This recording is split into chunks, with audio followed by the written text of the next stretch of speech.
If you love Baltimore sports, you'll love WNST.net. Welcome back to Radio Row here in Tampa. You might be my favorite guest now. I didn't even know you were showing up, and all of a sudden you go walking by. I said, that's Peter Jacobsen. Peter Jacobsen in the house. Welcome in. What's happening? Hey, it's great to be here. I have to tell you why I'm here. I'm not normally at Radio Row at the Super Bowl, but I'm involved with Mike Ditka's Gridiron Greats. I'm pretty excited about what they're trying to do.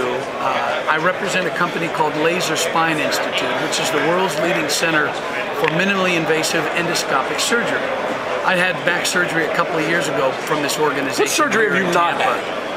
I haven't had the lobotomy that you had. I heard it went really well.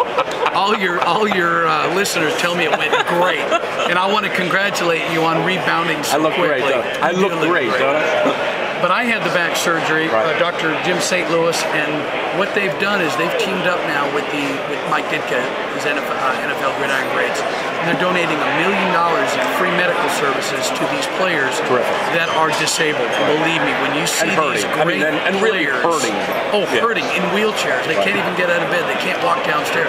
And these are players that you and I have watched and everybody's watched and loved for many, many years. So obviously, the pension situation with the NFL is a problem.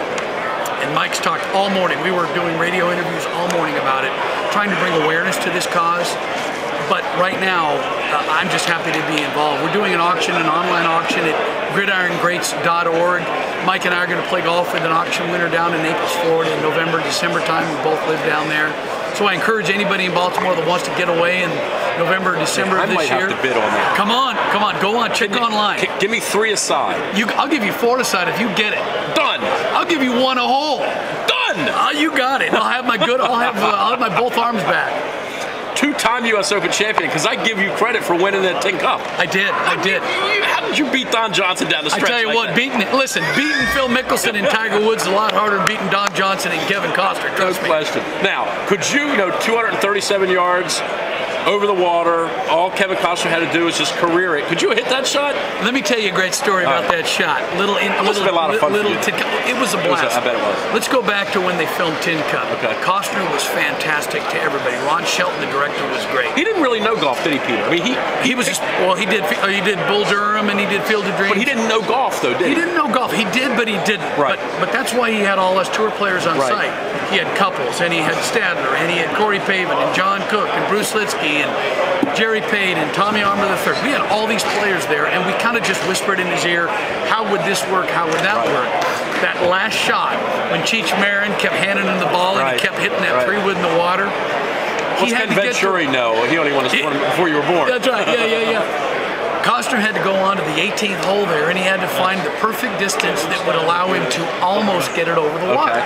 So he kept hitting shots before the cameras were rolling, and he found a spot that he hit his 3-wood, it landed on the bank, and it came back in. It could barely get it over. So when they shot it, they said, okay, that's a print, wrap, lunch, everybody. Well, we're standing behind the camera, and Costner says, hey, could you guys get it from here to there with your 3-woods? We walk out, we look at the yardage, we take out 3 and 4 irons, and we start knocking it on the green, and Costner said, you SOBs, let's go to lunch. Hey, your connection to Baltimore, I mean, you've got, obviously, and I've talked to you before when you were in Baltimore running the senior event. It's kind of bounced around a little bit, and we've never really been able to find a great date, which has sort of always been the problem, because once football season starts, everybody stops thinking about everything else. It looks like it's settled in pretty nicely, though, at BCC. Well, it has. We put that tournament together about 6 years ago. Mayo Shattuck, who was the CEO of Constellation Energy, a great guy, great friend of mine, we put together the Constellation Energy Classic at Hayfields Country Club.